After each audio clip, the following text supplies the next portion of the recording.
Weather കുഴപ്പമില്ല, 12 degree ഒക്കെ ആണ്. അപ്പോൾ നമ്മളിന്ന് സൈക്കിളിൽ മുമ്പ് അപ്ലോഡ് ചെയ്തൊരു വീഡിയോ അല്ലായിരുന്നോ, വേറെ റൂട്ടിലൂടെ തിരിച്ചു വരാമെന്നുള്ള. അപ്പോൾ നമുക്കിന്ന് ആ റൂട്ടിലൂടെ പോകട്ടെ. കുറച്ച് ലോങ് ആണ്, പക്ഷെ എന്തായാലും കാഴ്ചകൾ കാണാൻ വേണ്ടി ഞാൻ ആ ദൂരം കവർ ചെയ്യുന്നെന്ന്. അപ്പം ടൈം ഏകദേശം നമ്മുടെ ലസന്ത ഈ അടുത്താണ് ജീപ്പ് എടുത്തത്. It's recording.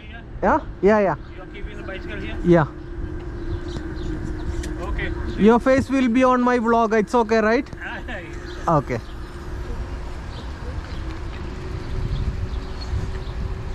ലസന്ത ഈ അടുത്താണ് താറെടുത്തത്. ആദ്യം ആ വണ്ടിയുടെ പേര് മറന്നുപോയി.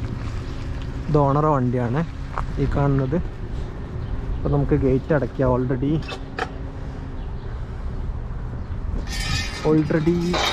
6 ഇവിടുത്തെ ഗേറ്റൊക്കെ ഹരാണ്, കണ്ടില്ലേ. പ്രത്യേകിച്ച് ലോക്കൊന്നും ഇല്ല, എന്നാലും ഓക്കെ ഒരു ബന്ധനം വന്നു എന്നുള്ള രീതിയിലേക്ക്.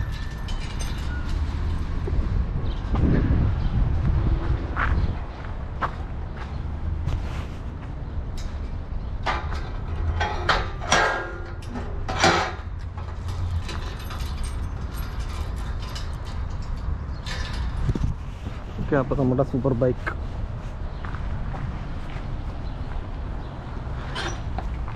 ഇത് ഓണറല്ല, ഓണറെ മകൻ്റെ കാറാട്ടോ. 2 മക്കളാണുള്ളത്. അതിൽ ചെറിയ മകൻ്റെ അടുത്ത് 2 സൂപ്പർ കാറൊക്കെ ഉണ്ട്. ഒന്ന് പോർഷെ, ഒന്ന് ബെൻസിൻ്റെയും വേറെ ഉണ്ടാവും തോന്നുന്നുണ്ട്, അറിയില്ല. അപ്പോൾ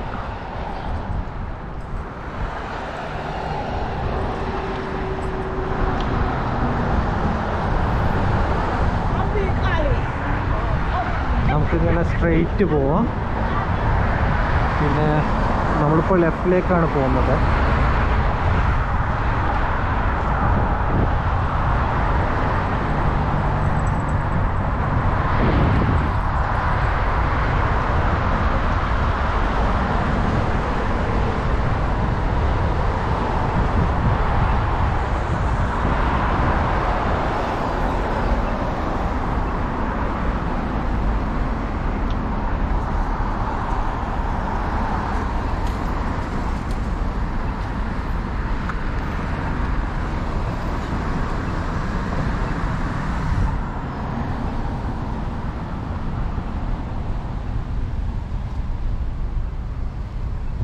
ഒരു റൂട്ട് ഈ കാണുന്ന റൈറ്റാണ്.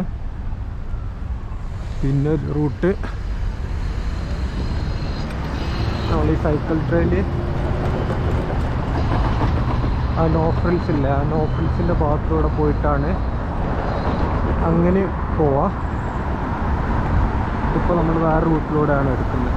നേരെ പോയിട്ട് റൈറ്റിലേക്ക് എത്തും. കുറച്ച് നേരെ പോകാണ്ട്. ഈ സമ്മർ ആകുമ്പോൾ ഒരു പ്രത്യേകത ഉണ്ട്, ചൂടാകുമ്പോൾ ആൾക്കാർ ഡ്രസ്സ് കുറയ്ക്കുന്നുണ്ട്. അപ്പം അങ്ങനെയുള്ള ഭാഗങ്ങൾ പരമാവധി ഒഴിവാക്കാനാണ് നമ്മൾ വീഡിയോയിലൂടെ ശ്രമിക്കുന്നത്.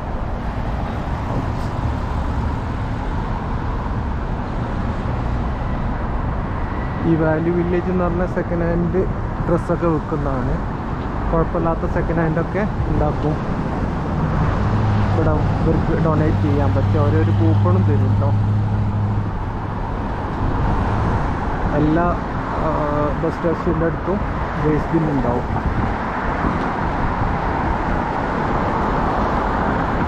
ആറ് 19 ഈവനിങ്. 12 ഡിഗ്രി സെൽഷ്യസ് ആണ്. കാണുമല്ലോ. നമ്മൾ ഈ വഴിയിലൂടെ പോവാം. ഈ കാണുന്ന റൈറ്റിലൂടെ കയറി കഴിഞ്ഞാൽ സൈക്കിൾ ട്രെയിലാണ്. പക്ഷെ ഞാൻ അതിലൂടെ അങ്ങനെ ക്രോസ് ചെയ്തിട്ടാണ് ചില സമയത്ത് പോകാറുള്ളത്. ഇവിടെ ഈ പഞ്ചറായി കഴിഞ്ഞാൽ പെട്ടെന്ന് ഇരുടാവും. ആ സമയത്ത് ഞാൻ ഫസ്റ്റ് കാണിച്ച പാത്തില്ലേ, ഉണ്ടോ ഒരു സൈക്കിൾ ട്രെയിനിൽ വരുന്നത് ഇവിടെ കണ്ടല്ലോ. എല്ലാ ബസ് സ്റ്റോപ്പിൻ്റെയും അവിടെ എന്തുണ്ടാവും, അതൊക്കെ നമുക്ക് മാതൃക ആക്കാൻ പറ്റുന്നാലേ. ഞാൻ കഴിഞ്ഞ പ്രാവശ്യം പോയപ്പോൾ എന്താ വേസ്റ്റ് ബിന്ന്, കഴിഞ്ഞ പ്രാവശ്യം പോയ സമയത്ത് അവിടെ പ്ലാസ്റ്റിക് കൊട്ട ഉണ്ട് കേട്ടോ. ഒരു മാസം നിന്നതിൽ ഞാൻ പോയപ്പോൾ എങ്ങനെയാണോ ആ പ്ലാസ്റ്റിക് കൊട്ട ഉണ്ടായിരുന്നത് അതുപോലെ തന്നെ ആണ്, അതുപോലെ തന്നെയായിരുന്നു തിരിച്ചു വരുമ്പോഴും കണ്ട. ആൾക്കാർ യൂസ് ചെയ്യുന്നില്ല ഈ സംഗതിയൊന്നും. എന്ത് ഗവൺമെൻറ് വെച്ച് കൊടുത്താലും. നാട്ടിലെ കാര്യമായിട്ടാണ് പറഞ്ഞത്. പക്ഷെ ചില സ്ഥലങ്ങളിൽ യൂസ് ചെയ്യുന്നുണ്ട് താനും. ചില അങ്ങാടികളിൽ ഇപ്പം കഞ്ചാവായിട്ട് അടിക്കണേ, ആ മണം കിട്ടിയത്.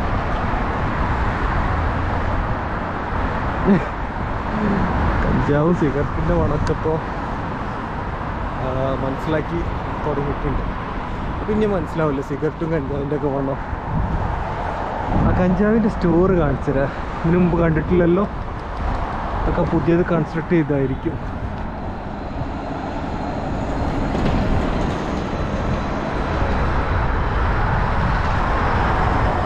നമ്മൾ ഈ വഴിയിലൂടെ ചില സമയത്ത് ബസ് വരാറുണ്ട്. ഈ വഴിയിലൂടെ എപ്പോഴും ബസ് ഉണ്ടാവും ഇവിടുന്ന്. പിന്നെ ആ റൈറ്റിലേക്കുള്ള വഴിയിലെ കുറച്ച് സ്പീഡിൽ പോവാം. കാഴ്ചകൾ കണ്ടുകൊണ്ട് പോവാം. ഇന്ന് കാറ്റടിച്ചുകൊണ്ട് വില്ലേജ് ഗേറ്റ്, ഇന്ന് കാറ്റടിച്ചത് കൊണ്ട് ടയറിൽ കുറച്ച് സ്പീഡിൽ ഓട്ടാൻ പറ്റി. ഒന്ന് ഫ്രണ്ടിലും അടിക്കണം.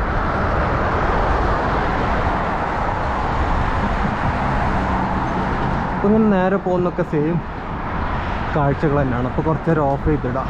എന്നിട്ട് ഇവിടുന്ന് എന്തെങ്കിലും കാഴ്ചകൾ, ഒരു ചർച്ചൊക്കെ ഉണ്ട്. Worship with us.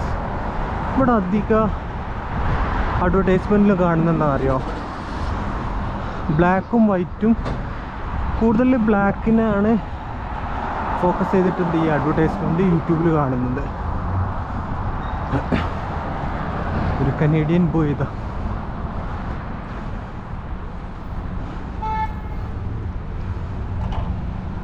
അതാ കഞ്ചാവിൻ്റെ കണ്ടില്ലേ, കനബീസ് ഹട്ട് ഇവിടെ ഉണ്ട് കണ്ടില്ലേ, അപ്പുറത്തും ഉണ്ടാവും.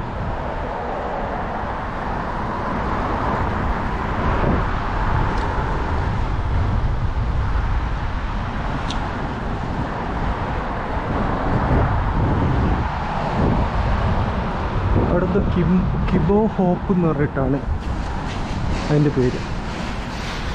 കാർ വാഷ് ഇതാ, മാനുവൽ കാർ വാഷ്. ഓക്കെ, നമുക്ക് ഏതായാലും കുറച്ച് നേരം ഓഫ് ചെയ്യാം. ഒരു 10 മിനിറ്റിലേക്ക് സെയിം റൂട്ട്. ഇങ്ങനെയുള്ള കാഴ്ചകൾ തന്നെയാണ് അധികം ഉള്ളത്. അപ്പോൾ അതാ ഇവിടുന്ന് ഒരു 5 മിനിറ്റ് ചവിട്ടിയിട്ടുള്ളൂ കേട്ടോ. ഈ ജംഗ്ഷനാണ് ഞാൻ പറഞ്ഞത്. ഇവിടുന്ന് റൈറ്റ് എടുക്കും നമ്മൾ ഇന്നലെ ഒരു താത്തൻ്റെ അവിടെ പോയിട്ടുണ്ടായിരുന്നു. അപ്പോൾ അവിടെ കണ്ണട വെച്ച് മറന്നുപോയി.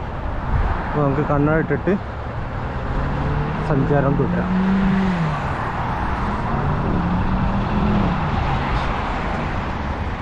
ഇതിപ്പം ഇവിടെ പുതിയ തുറഞ്ഞ ഷോപ്പാണ്, ഒറിജിനൽ ഷവർമ്മ.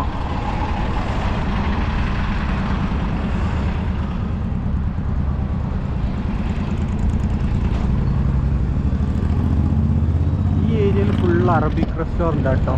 അപ്പോൾ നമുക്ക് അങ്ങനെ ക്രോസ് ചെയ്യാം. അപ്പുറത്താണ് വീട്.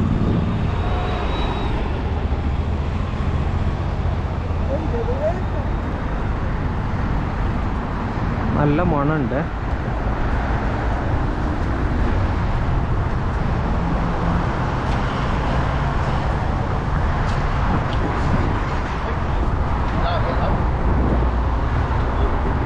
ഷെല്ലിൻ്റെ പെട്രോൾ പമ്പ്. നമ്മൾ ഇവിടുന്നാണ് ബസ് കയറില്ല. ബസ് നിൽക്കുന്ന സ്ഥലത്ത് നിന്ന് ബാക്കിലുണ്ടല്ലേ ബസ് നിൽക്കുന്ന സ്ഥലം, അവിടെ നിന്നാണ് ബസ് കയറി. ഇതിലൂടെ കുറച്ച് ഡിഫറെൻറ്റ് വഴി കൂടെ വരാൻ പറ്റുമേ.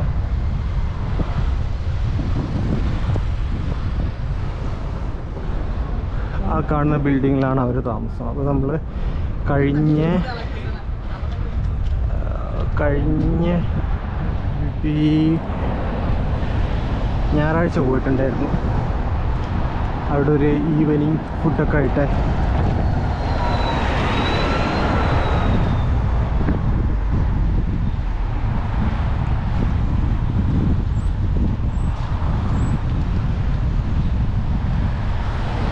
ഇവിടെ ഒരു ചർച്ച്. സഫിയത്തെ താഴത്തെത്തിയണേ, താഴത്തെത്തിയണേ. ഓ ശരി. അല്ല, മെയിൻ വിൻഡോയിൽ, മെയിൻ ഡോറിൽ തന്നെ.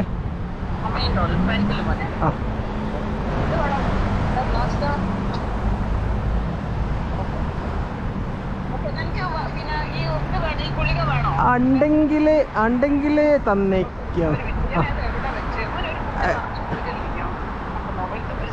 ഓക്കെ. നമ്മളെ കഴുത്ത് ഉളുക്കിയിട്ടുണ്ടായിരുന്നു. സഫിയാത്ത ഈ എന്താ പറയല്, ആൾ ഈ ഉഴിഞ്ഞിന് എന്താന്ന് പറയുക, ഫിസിയോതെറാപ്പിസ്റ്റാണ്. അപ്പോൾ ഇങ്ങനെ നമ്മൾ അവിടേക്ക് പോകുന്ന രീതിയിൽ പോയതല്ലായിരുന്നു. അപ്പോൾ അങ്ങനെ പറഞ്ഞപ്പോൾ അങ്ങനെ അവരിങ്ങനെ ഉഴിഞ്ഞപ്പോൾ ഭയങ്കരമായിട്ട് ആശ്വാസമായി.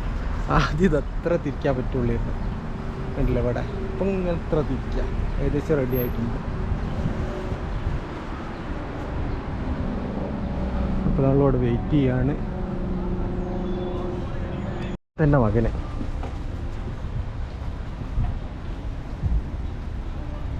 ഇതാണ് ഹിബാന്. വളരെ സ്മാർട്ടായിട്ടുള്ള പയ്യനാണ്. വീഡിയോയിൽ വന്നാൽ കുഴപ്പമുണ്ടോ? അപ്പോൾ ഞാൻ പറഞ്ഞാണ് ഹിബാനെ കുറിച്ച്. ഹിബാൻ എത്രയിലായിരുന്നു? 9th 10th 11th. ഇവിടുത്തെ സ്കൂൾ സിസ്റ്റം ഒക്കെ ഭയങ്കര സുഖം കേട്ടോ, ഒന്നും പഠിക്കണ്ടല്ലേ. എന്നാൽ ശരിയാ. വേറെന്താ വിശേഷമോ? ഇവന് ഓമശ്ശേരിയാണ് കേട്ടോ. നാട് ഇഷ്ടമാണോ? കേരളം ഇഷ്ടം. ഇതെല്ലാം കാണുന്നുണ്ട്. എന്നാൽ ശരി കേട്ടോ. ഓക്കെ. അസ്സലാം. സഫിയാത്തിൻ്റെ രണ്ടാമത്തെ മകനാണത്. മൂത്ത മോള്, പിന്നെ പിന്നെ ഒരു ചെറിയ പയ്യനുണ്ട്. സഫിയാത്ത ഓമശ്ശേരിയാണ്, മുക്കം. അപ്പോൾ നമ്മൾ ഷെയ്ഡ് അവിടെ വെച്ച് മറന്നു പോയിട്ടുണ്ടായിരുന്നു. അപ്പോൾ എടുക്കാൻ വേണ്ടി വന്നു. ഒരു ഡൗട്ട് ഉണ്ടായിരുന്നു അവിടെ ആയിരുന്നു എന്നുള്ള.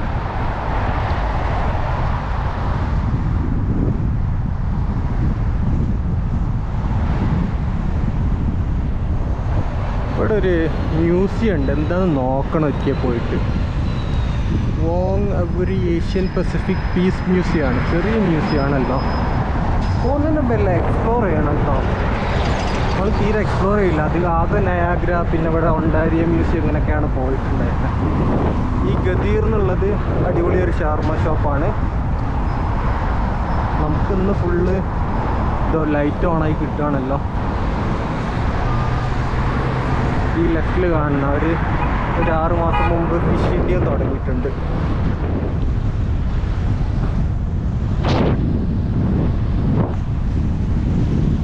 എനിക്ക് ഒരിക്കൽ ഇവിടുന്ന് ഒരു ഇൻ്റർവ്യൂ വന്നിട്ടുണ്ടായിരുന്നേ. ഞാൻ അങ്ങനെ ജോലി തപ്പുന്ന സമയത്ത് ഇതൊരു അറബ് ഗൈൻ്റെ ഇതാണ്. അതായത് ഇങ്ങനെയുള്ള ദുബായ് അങ്ങനെയുള്ളതല്ല, അല്ലാതുള്ള സിറിയ അങ്ങനെയുള്ളൊരു അറബ് അങ്ങനത്തെ ആളെ ഒരു ഷോപ്പാണ്. ഈ എന്താ പറയുക, Canadian fine motors second hand car ഷോറൂമാണ്. പക്ഷെ പിന്നെ അവർ നാട്ടിലേക്ക്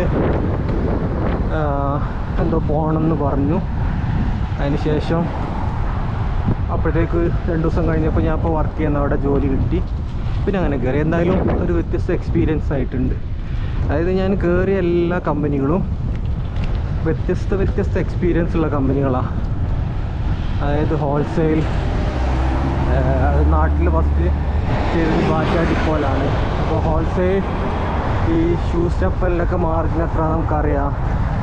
പിന്നെ അതുപോലെ തന്നെ രണ്ടാമത് കൺസ്ട്രക്ഷൻ, ഖത്തറിൽ ഫസ്റ്റ് ജോബ് കൺസ്ട്രക്ഷന്, IT ഗ്രൂപ്പ് ഓഫ് കമ്പനി ആയിരുന്നു.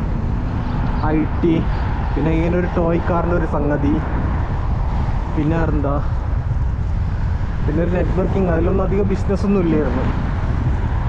പിന്നെ ഹുസൂൽ മീഡിയ IT-യും ബൾക്ക് SMS ഒക്കെ ആയിട്ട് അങ്ങനെ എക്സ്പീരിയൻസ്. അതിനുശേഷം വർക്ക് ചെയ്ത കമ്പനിയാണെങ്കിൽ ഈ ഓയിൽ, റൈസിൻ്റെ ഒക്കെ ഹോൾസെയിൽ FMCG അറിയില്ല, അങ്ങനെയുള്ള എക്സ്പീരിയൻസ്. പിന്നുള്ളത് ട്രാൻസ്പോർട്ടിങ് കമ്പനി എക്സ്പീരിയൻസ്. ഇപ്പോൾ ഉള്ളത് സ്കൂളിൻ്റെ എക്സ്പീരിയൻസ്. ഇപ്പോൾ ലാർജ്, അതായത് കുറേ കസ്റ്റമേഴ്സ് ഉണ്ടാവുമല്ലോ. ഇപ്പോൾ ഏകദേശം ഒരു 16ഓളം ഡേ കെയർ 2 സ്കൂളിലെ കമ്പനിയാണ് ഇപ്പോൾ ഞാൻ വർക്ക് ചെയ്യുന്നത്. അവിടെ ഈ 16 ഡേ കെയറിലെ അക്കൗണ്ട്സ് ഞാനും വേറൊരു പയ്യനും കൂടാണ് നോക്കുന്നത്. അത് ഞാൻ ജോയിൻ ചെയ്തിട്ട് ഇപ്പോൾ, അതായത് ജൂനിയർ എന്ന് പറയുമല്ലോ. അപ്പോൾ ഫൈനാൻഷ്യൽസൊക്കെ പ്രിപ്പയർ ചെയ്യുന്ന അവനാണ്. മാനേജ്മെൻറ്റിന് സബ്മിറ്റ് ചെയ്യുന്നൊക്കെ അവനാണ്. നമ്മളവിടെ മാനേജർ എന്ന് പറഞ്ഞിട്ട് ഇല്ല, ഡയറക്ടേഴ്സാണ്. ഒരു മാനേജറായിട്ട് പറയാം. ഓണർ, ചെയർമാന്, പിന്നെ ഡയറക്ടേഴ്സാണ് പൊസിഷൻ കൊടുത്തിട്ടുള്ളത്. നല്ല മണമുണ്ട് കേട്ടോ അവിടെ ആ ഫുഡിൻ്റെ. അതുകൊണ്ട് നമുക്ക് കുറച്ച് സുഖമാണ്, റിലാക്സ് ആയിട്ട് വർക്ക് ചെയ്താൽ മതി. കാരണം ഇവർ ഇങ്ങനെ ഓരോന്ന് പറയുന്നത് നമ്മൾ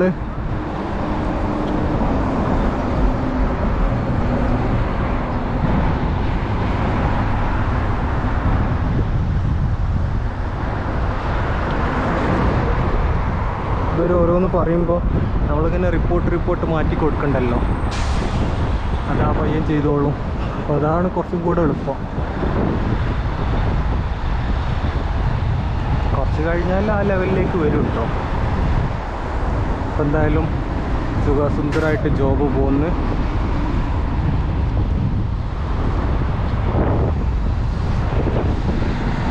ഞാൻ മുമ്പ് പറഞ്ഞ പോലെ വൈറ്റാണ്, ഡ്രൈവറാണ്. ഇവിടുന്ന് ഇങ്ങനെ ഡ്രൈവർ ഇറങ്ങി മാറിക്കോളും. അതൊക്കെ ലെഫ്റ്റ് സൈഡിൽ കാണുന്നൊക്കെ അറബ് റെസ്റ്റോറൻറ്റാണ്. എന്തൊരു മണം. ഇവിടെ ഒരു ഫെബ്രുവരി ജാനുവരി സമയത്ത് ഫുഡിന് ടാക്സ് ഒഴിവാക്കിയിട്ടുണ്ടായിരുന്നു. ഇപ്പോൾ ടാക്സൊക്കെ 13% ആണ്. അതായത് എസെൻഷ്യൽസ് അല്ലാത്ത, ഇപ്പോൾ മിൽക്കും റൈസൊക്കെ അത്യാവശ്യത്തിൽ പെട്ടാണല്ലോ. എഗ് അതൊന്നും അല്ലാത്തവരാണെങ്കിൽ ഒരു 13% എക്സ്ട്രാ ടാക്സ് ഒക്കെ വരിക. ഇവർ കാണിക്കലെന്ന് പറഞ്ഞാൽ എങ്ങനെയാണ്, ഇപ്പോൾ $10 എന്ന് പറഞ്ഞാൽ അതിൻ്റെ കൂടെ 13% കയറി വരും. ഓയിസ്റ്റർ നമ്മളിപ്പോൾ എല്ലാം ഇങ്ങനെ ഇടയ്ക്കിടയ്ക്ക് ഓപ്പണായി വരികയാണല്ലോ. ചർച്ച് ഇവിടെ ലെഫ്റ്റിലുണ്ട്. ഇതാണ് പത്തിലേക്കാണ് നമ്മൾ ഇന്ററിലൊക്കെ പോയിക്കൊണ്ടിരിക്കും. അവിടെ വേറെ ചർച്ച് ഇഷ്ടംപോലെ ഉണ്ട്. ചർച്ചിലെ ആൾക്കാർ കുറയുമ്പോൾ എന്താവും, ഇവിടെ ഓരോ ഏരിയ റിസർവ്ഡ് അല്ല, ഇത് റിലീജിയസ് പ്ലേസ് എന്നൊക്കെ പറഞ്ഞിട്ട്. അപ്പം ആൾക്കാർ കുറയുന്ന സമയത്ത്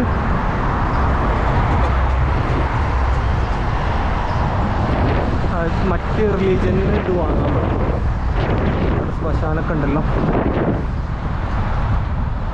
ഇതൊരു ഫുഡ് ബേസിക്. ഇവിടെ ടാക്സ് ഇല്ല എന്നാണ് കേട്ടത്. പക്ഷെ നമ്മൾ അടുത്തല്ലാത്തതുകൊണ്ട് അങ്ങനെ പോകാറില്ല. അവിടെ ഒരു കോളേജ് ഇതൊക്കെ നമുക്ക് വേണമെങ്കിൽ എന്തെങ്കിലും ഒട്ടിച്ചിടാൻ പറ്റും കേട്ടോ. പലസ്തീൻ്റെ എന്തോന്ന് അവിടെ കണ്ടില്ല. എല്ലാ വേസ്റ്റ് ഇതിൻ്റെ അടുത്ത്, ബസ് സ്റ്റോപ്പിൻ്റെ അടുത്ത്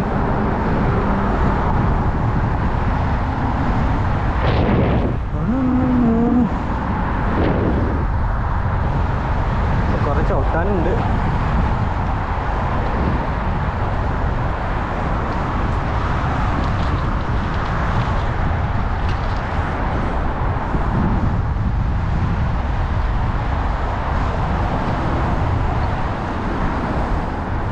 ഇവിടെ ലിബറൽ പാർട്ടിയാണ് അത് ജയിച്ചത്.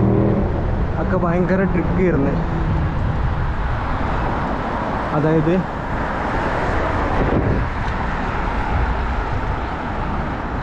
ജസ്റ്റിൻ ട്രൂഡോ ഇങ്ങനെ ആൾക്കാർ ജനവികാരം ഓപ്പോസിറ്റായിട്ടെ ജസ്റ്റിൻ ട്രൂഡോ പടിയിറങ്ങി. പിന്നെന്തോ മാർക്ക് എന്തോ പറഞ്ഞിട്ട് ഒരാളാണ് പ്രൈം മിനിസ്റ്ററായിട്ട് ഇപ്പോൾ ഉള്ളത്. അയാൾ കയറി. ആ സമയത്താണ് ട്രംപിൻ്റെ ഇങ്ങനെ വാചാലടി അതാക്കും ഇതാക്കും എന്നൊക്കെ ഉള്ളത്. അപ്പോൾ അടുത്ത കൺസർവേറ്റീവ് പാർട്ടിക്ക് ഈ ട്രംപിനെ സപ്പോർട്ട് ചെയ്യുന്ന ആളായിരുന്നേ. അങ്ങനെ അതുകൊണ്ട് പെട്ടെന്ന് ലക്ഷ്യം വെച്ച്, ശരിക്കും ഒക്ടോബറിലായിരുന്നു വരേണ്ടത്, പെട്ടെന്ന് ലക്ഷ്യം വെച്ച് അവർ വീണ്ടും ഭരണത്തിൽ കയറി. എന്താലേ, അതിലും കുറേ ട്രിക്ക് ഉണ്ട്. വോട്ടെടുപ്പിൻ്റെ അന്ന് ട്രംപ് എന്തോ ട്വീറ്റ് ചെയ്തല്ലോ, അതായത് 51st സ്റ്റേറ്റ് ആക്കുന്നു കാനഡനെ. നമ്മൾ ഈ വണ്ടി എടുക്കാത്തതെന്ന് പറഞ്ഞാൽ കുറഞ്ഞ ചാർജുള്ളൂ, $150 കിട്ടും. പക്ഷെ ഒരു എക്സൈസ് വരുന്നില്ലല്ലോ അതിൽ.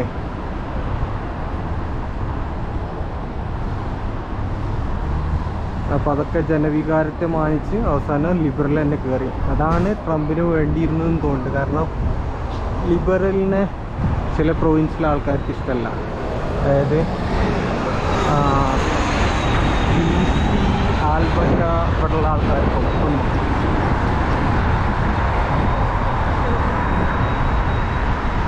അപ്പോൾ ബുഷിനെ ഇവിടുത്തെ പ്രൊവിൻസിൻ്റെ ഒരു പ്രത്യേകത എന്ന് പറഞ്ഞാൽ, ഇപ്പോൾ ഇന്ത്യ എന്ന് പറയുമ്പോൾ അതിൽ സ്റ്റേറ്റൊക്കെ ഇന്ത്യയിൽ അത് ഇഷ്ടമല്ല. പക്ഷെ അങ്ങനല്ല, ഇവർക്ക് സ്വയം തീരുമാനം എടുക്കാം ഓരോ പ്രൊവിൻസിനും.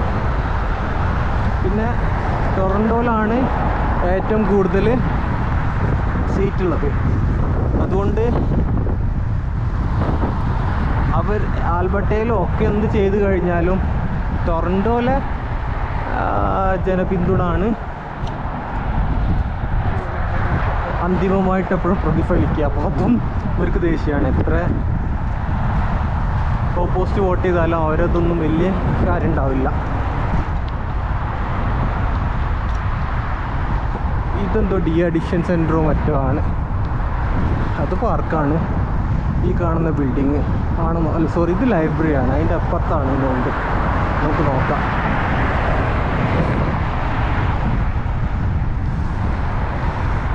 ടൊറൻറ്റോ പബ്ലിക് ലൈബ്രറി ഈ ഒരു 3-4 കിലോമീറ്റർ റേഡിയസിൽ തന്നെ ഒരു 3 ലൈബ്രറി ഒക്കെ ഉണ്ടാവും.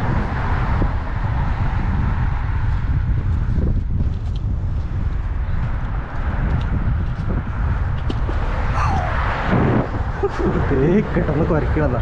ഇതാ റിക്രിയേഷൻ സെൻറ്റർ എന്ന് പറഞ്ഞാൽ എന്താ,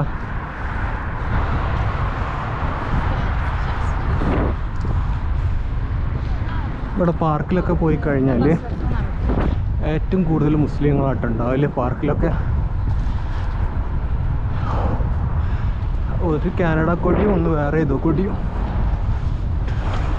ആ ഷോപ്പിൻ്റെ ഓടിയിട്ടാന്നുകൊണ്ടത്. ചില പ്ലാസൊക്കെ ഉണ്ടാവില്ല ഒരു കൊടി അവരുടേതായിട്ട്. അടുത്ത ചർച്ച് ഇതാ, ചർച്ചല്ലേ അത്, ചർച്ചിലാണ്.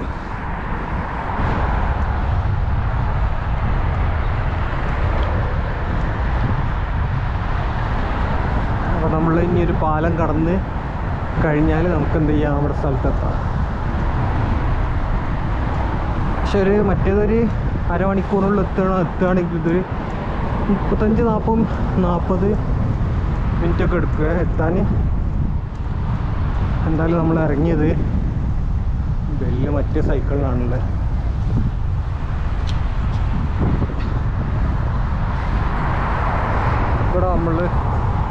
ഇവിടെ മെഡിക്കൽ എടുക്കാൻ വരൽ ഇവിടെയാണ്. മെഡിക്കൽ എന്ന് പറഞ്ഞാൽ ഇവിടെ ഫാമിലി ഡോക്ടർ ആവശ്യമുണ്ട്. ഇവിടെ ഫാമിലി ഡോക്ടർ നമുക്ക് ചൂസ് ചെയ്യണം. അതായത് ഈ കോംപ്ലിക്കേറ്റഡ് ആയിട്ടുള്ള അസുഖങ്ങളൊക്കെ വന്നു കഴിഞ്ഞാൽ ഫാമിലി ഡോക്ടർ ഇല്ലെങ്കിൽ നമുക്ക് പോകാൻ പറ്റില്ല. അവർ റെഫർ ചെയ്യണം. അപ്പോൾ അവർ ഫസ്റ്റ് തന്നെ എഴുത്തറിൽ ബ്ലഡൊക്കെ ചെക്ക് ചെയ്യുന്നതാണ്, നമ്മുടെ എന്തൊക്കെ വാക്സിൻ എടുത്ത് ഇല്ല എന്നൊക്കെ അറിയാൻ വേണ്ടിയിട്ട്. വീണ്ടും അതൊരു ചർച്ച്.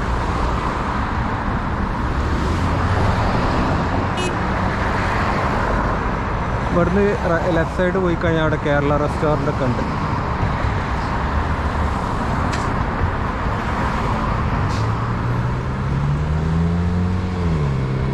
വണ്ടീനെ അവിടെ നിന്ന് തൂക്കണതാ റോഡിൽ നിന്ന്.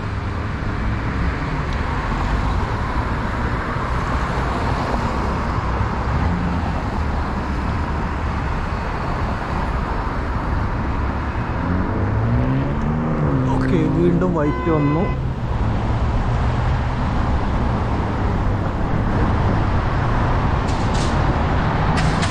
തണുപ്പുള്ളതുകൊണ്ടാട്ടോ നമ്മൾ ഇതിലൂടെ വന്ന 24-30 ഡിഗ്രി ഒക്കെ ആണെങ്കിൽ ഇതിലൂടെ ഒരിക്കലും വരില്ലായിരുന്നു.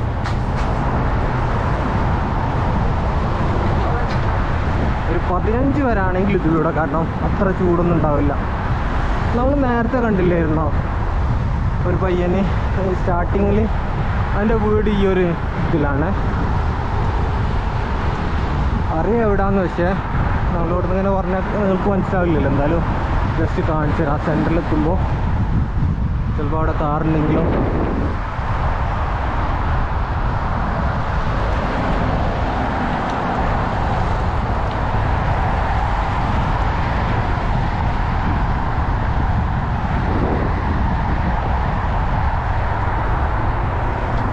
ഈ ഒരു ഇതിലൂടെ കയറി കഴിഞ്ഞാൽ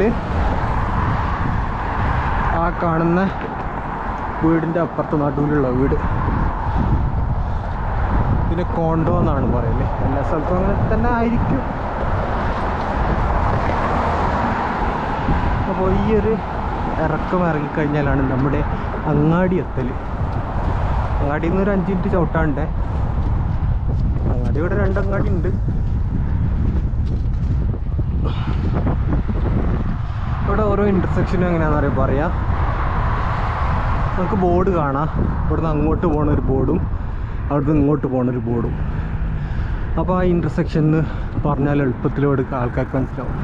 പിന്നെ നമ്മളങ്ങനെ പഠിച്ചേക്കാനൊന്നും നോക്കിയിട്ടില്ല, കാരണം അതിൻ്റെ ആവശ്യം ഉണ്ടെന്ന് തോന്നിയിട്ടില്ല. മാപ്പൊക്കെ ഉള്ളതുകൊണ്ട്. പിന്നെ ആ ഇൻ്റർസെക്ഷൻ തന്നെ നമ്മൾ ഗൂഗിളിൽ അടിച്ചു കഴിഞ്ഞാൽ നമുക്ക് അവിടെ കിട്ടും ചെയ്യും.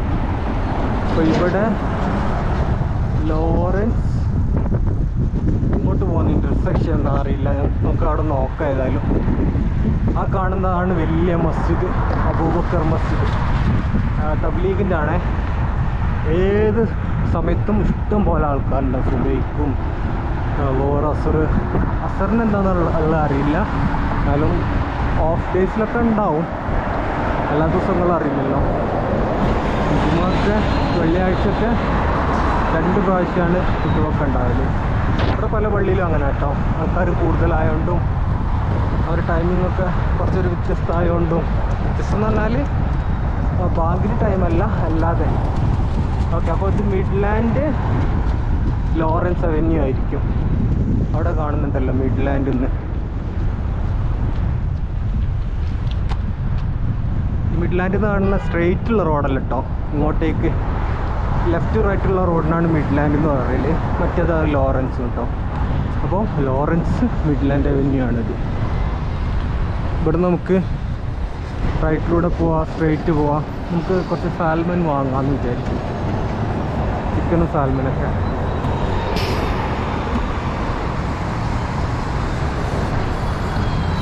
നേരെയായിട്ട് ആ 3 ഇവിടെ നിർത്തിയിട്ടുണ്ട്.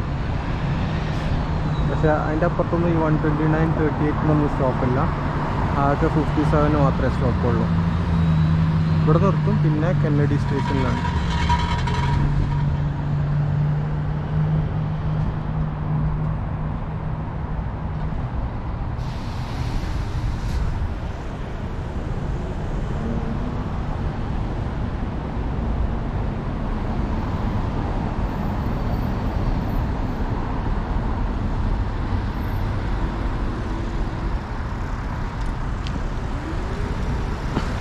അവിടെ അതൊരു പോലീസ് വണ്ടി.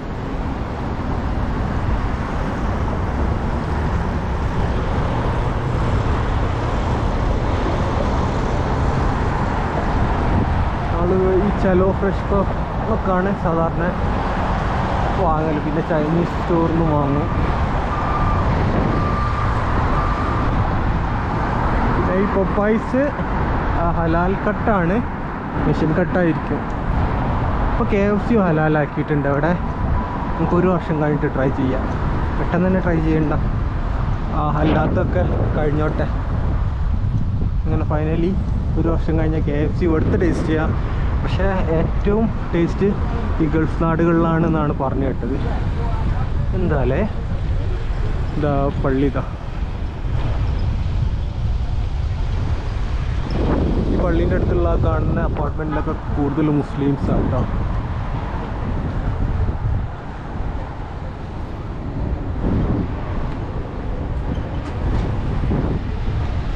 ഇപ്പോൾ ഇവിടെ മഗ്‌രിബ് 9 മണിക്കാണ്.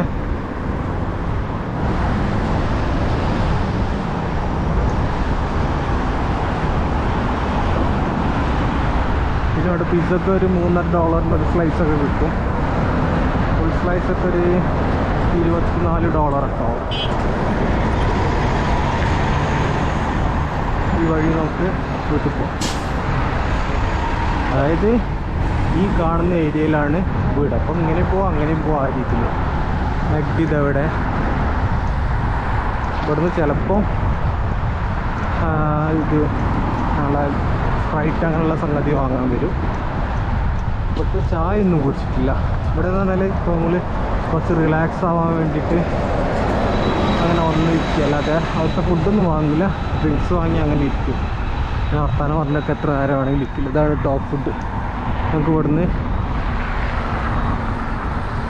വാങ്ങാം. സാൽമന് ഫുള്ള് വാങ്ങണോ നോക്കാം.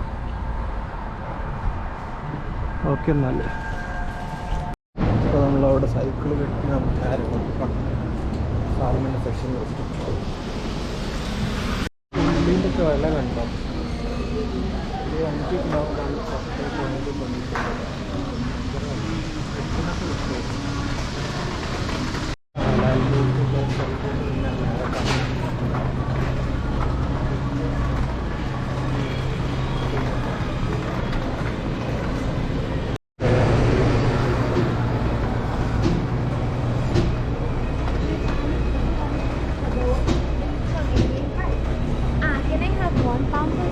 ഫുൾ ചിക്കൻ വാങ്ങിന്, പിന്നെ സാൽമൺ വാങ്ങി.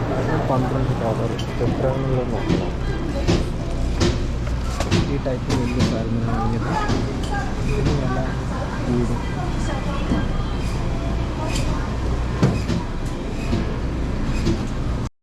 ഇവിടെ ലോബ്സ്റ്റർ ലൈവ് ആയിട്ടുണ്ട്. പിന്നെ അവിടെയാണ് അവർ കട്ട് ചെയ്യുന്നത് ലൈവായിട്ട് കിട്ടുന്നത്. അവരോടാണ് കട്ട് ചെയ്യുന്നത്. $12 സാധനം.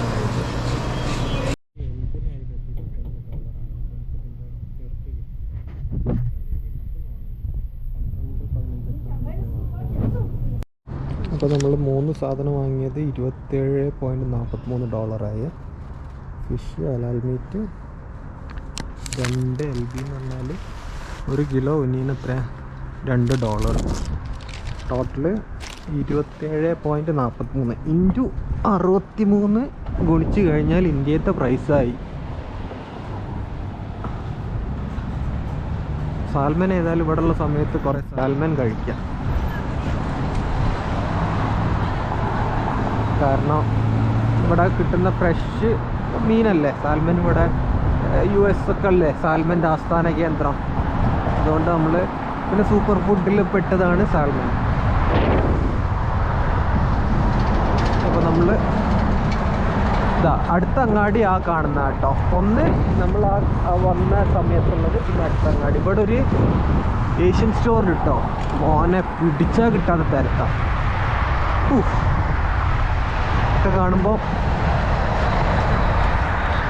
ഒരു ഇങ്ങനെ ഏഷ്യൻ സ്റ്റോർ ഇടാനൊക്കെ തോന്നും നമുക്ക്. അത്രയ്ക്ക് തിരക്കാണ്. ഇവിടുത്തെ പുല്ലൊക്കെ ഗവൺമെൻറ് വിട്ടുവേ കുറച്ച് കഴിഞ്ഞാൽ.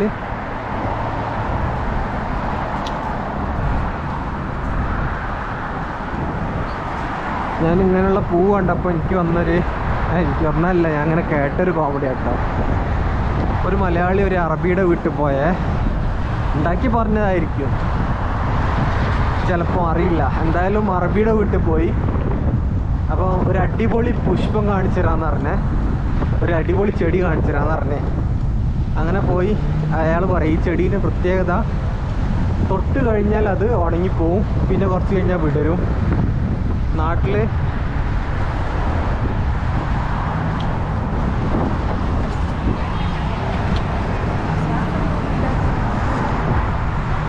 അതും കഞ്ചാവിൻ്റെ ചെടിയാണ്, കഞ്ചാവിൻ്റെ ഷോപ്പാണ്. ആ പച്ച അതിൻ്റെ അപ്പുറത്താണ് ഈ SP എന്ന് പറഞ്ഞ മാർക്കറ്റ്. ഓക്കെ, അപ്പോൾ നമ്മൾ കഥ അറിഞ്ഞ് തീർന്നില്ല. അത് പിന്നെ ഡ്രൈവർ കേരളത്തിൽ പോയപ്പോൾ കൊണ്ടുവന്നതാണ്, 1000 റിയാൽ കൊടുത്ത് കൊണ്ടുവന്നതാണെന്ന്. ശരിയല്ലേ? അങ്ങനെ പറഞ്ഞിട്ടൊക്കെ പറ്റിക്കാൻ പറ്റുമല്ലോ. വെറൈറ്റി ചെടി തൊട്ടാൽ വാടിപ്പോവും, പിന്നെ കുറച്ച് കഴിഞ്ഞാൽ വിടരും. അടിപൊളിയല്ലേ സംഗതി? അവിടെ ഒരു ശ്രീലങ്കൻ തമിഴാണോ അല്ലെങ്കിൽ തമിഴാണോ എന്നറിയില്ല റെസ്റ്റോറൻറ്റ്.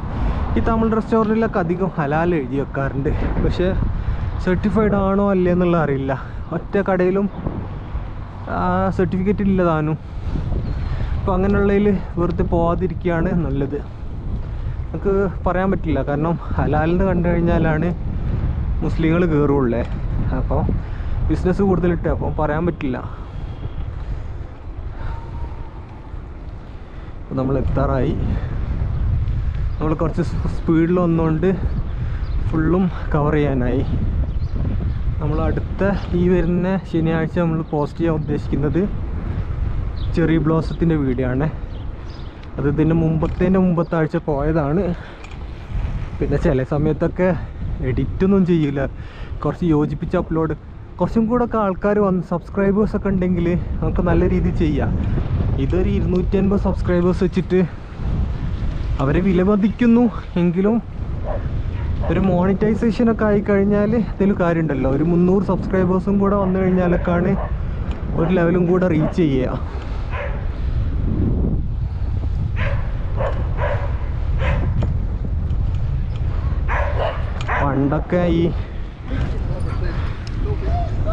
പണ്ടൊക്കെ ഈ മോണിറ്റൈസേഷനൊക്കെ എന്ത് എളുപ്പമായിരുന്നെന്ന് അറിയോ?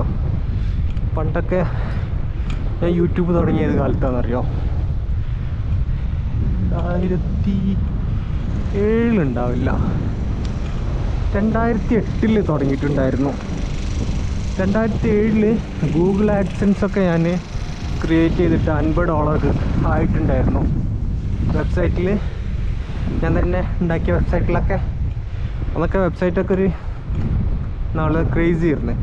ഉണ്ടാക്കി അതിൽ ആഡ്സെൻസ് പോസ്റ്റ് ചെയ്ത് എന്നിട്ട് ഞാൻ എന്താ ചെയ്യാന്ന് പറഞ്ഞാൽ, കേരളത്തിലുള്ള കോട്ടയം പോകുമ്പോൾ അവിടുത്തെ കഫേ കയറും, 3-4-5 ക്ലിക്ക് ചെയ്യും. കാലിക്കറ്റ് യൂണിവേഴ്സിറ്റി പോകുമ്പോൾ അവിടെ നിന്ന് 3-4 ക്ലിക്ക് ചെയ്യും. നമ്മുടെ നാട്ടിൽ അങ്ങാടിയിൽ പോകുമ്പോൾ അവിടെ നിന്ന് ക്ലിക്ക് ചെയ്യും. അവസാനം ഗൂഗിള് ഒരേ സെയിം സർക്കിളിൽ 3-4-5 ക്ലിക്കല്ലേ വരുന്നത്, ഇൻവാലിഡ് ക്ലിക്ക് എന്ന് പറഞ്ഞിട്ട് അത് ബ്ലോക്കാക്കി കഴിഞ്ഞു. കുറേ എക്സ്പെരിമെൻ്റ് ചെയ്തിട്ടുണ്ട്. പിന്നെ അതേപോലെ ഉള്ളൊരു യൂട്യൂബ് ചാനലിൽ ഇവിടുന്ന് ലെഫ്റ്റിലേക്കാണ് നമ്മളത്, 2 പട്ടിയാണ് നമ്മൾ സൈന്, കാവൽക്കാർ. അതുപോലെ തന്നെ യൂട്യൂബ് ഒരു മമ്മൂട്ടി ഒരു അരീക്കോടത്ത് ഒരു ചൂടാണ്, പായരിമാണിക്യത്തിൻ്റെ ഷൂട്ടിങ്ങിൻ്റെ ടൈമിൽ ചൂടാവുന്നൊരു വീഡിയോ ഉണ്ടായിരുന്നു. അതിൻ്റെ അതിൽ നല്ല വ്യൂസ് കിട്ടിയിട്ടുണ്ടായിരുന്നു. പിന്നെ ആ സമയത്ത് 2009 കഫേന്നല്ലേ പെട്ടെന്ന് തീർത്തിട്ട് ഇറങ്ങണമല്ലോ, അല്ലെങ്കിൽ അടുത്തതിലേക്ക് ചാടുമല്ലോ. അപ്പോൾ അങ്ങനെ എന്തോ ഞാൻ ഇമെയിൽ ID മാറ്റാൻ നേരത്ത് എന്തോ ഒന്ന് കൺഫേമേഷൻ കൊടുത്തതിൽ ഫുൾ ഡിലീറ്റ് എന്നുള്ള ഇതായിപ്പോയി. കൺഫർമേഷൻ കൊടുത്തത് ആകെ ഞെട്ടിപ്പോയി. പിന്നെ വീണ്ടും ഒന്ന് തുടങ്ങിയിട്ടുണ്ടായിരുന്നു 2014-13. അപ്പോൾ ഇവരെ കോപ്പിറൈറ്റ് എങ്ങനെ വരിക ആ സമയത്തൊക്കെ? ഓക്കെ, പ്രശ്നമല്ല, കോപ്പിറൈറ്റ് പ്രശ്നമല്ല എന്നൊക്കെ പറഞ്ഞിട്ടല്ലേ. അപ്പോൾ നമ്മൾ വീട്ടിലേക്ക് കയറുകയാണ്. കോപ്പിറൈറ്റ് പ്രശ്നമില്ല എന്ന് പറഞ്ഞിട്ടൊക്കെ അല്ലേ വരിക. അപ്പോൾ ഞാൻ വിചാരിച്ചത് ഓക്കെ പ്രശ്നം ഉണ്ടാവില്ല എന്ന് വിചാരിച്ച് അങ്ങനെ ഒന്നും ചെയ്തില്ല. ഒരു സുപ്രഭാതത്തിൽ കോപ്പിറൈറ്റ് വയലേഷൻ്റെ കാരണം എന്തായി, അതും ഡിലീറ്റായി. അത് ഞാൻ ഈ കോപ്പിറൈറ്റിൻ്റെത് ഞാൻ ചില വീഡിയോസ് വ്ളോഗ് എഴുതിയായിരുന്നു. ഇപ്പോഴും ഉണ്ട് ഒരു 32 വ്ളോഗ് എഴുതിയത്. അതിന് സപ്പോർട്ടിംഗ് ആയിട്ട് ഞാൻ ഈ വീഡിയോ ചിലപ്പോൾ സിറിയ അങ്ങനെയുള്ള കാര്യങ്ങളൊക്കെ എഴുതുമ്പോൾ അന്ന് കോപ്പിറൈറ്റ് അടിക്കില്ല എന്നുള്ള രീതിയിലിരുന്ന് ചെയ്തത്. ഒക്കെ അടിച്ചു പോയി, അത് ഡിലീറ്റായി. അങ്ങനെ ഗൈസ് ഞാൻ ആകെ നിരാശനായി. പിന്നെ ഇപ്പം തുടങ്ങി ഇപ്പോൾ എക്സ്പെരിമെൻ്റാണ്. എന്നാലും നിങ്ങളെ ലൈക്കും ഷെയറും കമൻറ്റും ഒക്കെ ഉണ്ടായിക്കഴിഞ്ഞാൽ അതൊരു ആവേശമാണ് നല്ല രീതിയിൽ ചെയ്യാനേ. എന്തായാലും ഞാൻ ഇങ്ങനെ വെറുപ്പിച്ചുകൊണ്ടിരിക്കുക, ഒന്നും പറഞ്ഞിട്ട് കാര്യമില്ല കേട്ടോ. Okay, bye bye. വരെ എന്തായാലും പുല്ലൊക്കെ വെട്ടിയിട്ടുണ്ട്. എന്നാൽ ശരി. നമ്മൾ എത്തിയ ടൈം എത്രയായി ഏകദേശം നോക്കട്ടെ, അതും കൂടെ പറഞ്ഞിട്ട് 7:23, ഏകദേശം ഒരു മണിക്കൂർ അല്ലേ. അപ്പോൾ കൂട്ടുകയാണ് ഒരു 45, ഷോപ്പിംഗ് ഒക്കെ ഇല്ലാതെ ഒരു 45 മിനിറ്റ് കൂട്ടാം. Bye bye.